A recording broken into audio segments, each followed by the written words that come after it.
Serving shoppers in the digital age is the purpose we have for Lowe Open. It's kind of the proposition for the agency, and I guess three important things we want to mention. One is we put shopper at the heart of everything that we do. So, for those that have involved in shopper marketing, thinking about the way people buy things gives you a completely different insight on what to do with your communications in order to win with shoppers. So, shoppers at the heart of everything. The digital age. Guess what? There's a digital age. But I suppose what's important for us is not that this is about digital communication in only digital channels, but it's about the context of living in a digital world and the impact that has on everything that we do, actually, on the impact that it has on the way people shop in all channels. And the final piece is serving. So, we live in an age now where shoppers really are in control, and the question for brands is what do we do to win with them? And we believe that the fundamental kind of thought for us is that brands should not start with thinking about what they can say, but they should be thinking about how their brands can serve shoppers' needs. So what are you doing to serve people's needs, rather than starting with thinking about what can you say? And that's fundamental to our position. What might be the needs that these drivers are resulting in? We created a little model, and we thought, well, it's reasonable to assume, for instance, it's reasonable to assume, is it not, that in a world where I don't trust your brand, where I'm constantly looking for ways to get knowledge that you don't have so I can get one over on your brands, in a world where there's loads of choice and I've got everything I need in my hand all the time, well, perhaps the need for recommendation is on the rise. Perhaps recommendation is something that has always been important, but is more important now. This was our hypothesis.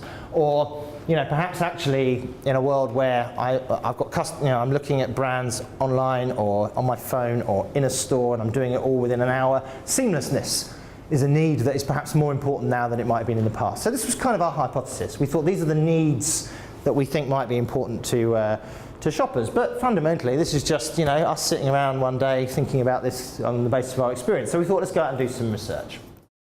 I think one of the most interesting, as well reported, changes in behaviour that we've seen over the past few years is the rise and rise of planning behaviour, of pre-shopping, of people able to kind of do more and more browsing about different things that they're going to buy. And I think what the research threw up is just quite how habitual this behaviour now is. People are spending twice as long browsing online as they would be browsing in the high street, because the convenience and the opportunity to browse whilst you're doing other things is there. On average, this is some research from a place called BaseKit, 2.4 hours a week shopping online. But I think this is interesting. 1 in 8 people spend more than 5 hours a week shopping online, whereas that number for high street is 1 in 50. So a huge amount of time actually being expended browsing online. Quick pop quiz. Which of these do we think would be the most popular need in our survey? Anyone? Fair. Cheapest. Well, it's quite close. In fact, these are, you might not be surprised to know, the two top ranking needs. Guess what? When you ask people, they say they want value or they say they want cheap price. Of course they do. But I think it's interesting that fair, which is a word that people don't really know what it means, right? And yet they kind of think they want it. And when you delve into it a little bit further, what they're asking for is, the right price for the sort of quality of the product. Price comparison is not as simple as it might seem. There are these other factors. But as brands, I think we can sometimes get a little bit fixated in presenting people with what we think are the quality parts of our value story. People are really going to look for, how my product is made. Well, those factors of knowledge, how my product is made or the origin of the product, they fared badly in our survey.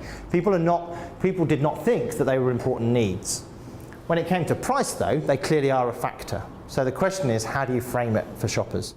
Quick sort of footnote, as a lot of price comparison is obviously built on data, and as data and big data gets more and more crunchable, we're going to see more and more sophisticated types of price comparison and shopping aids coming to the market. This is you may have seen it, this is an app called Decide, in which it basically tells shoppers whether or not to buy a product today or whether to wait.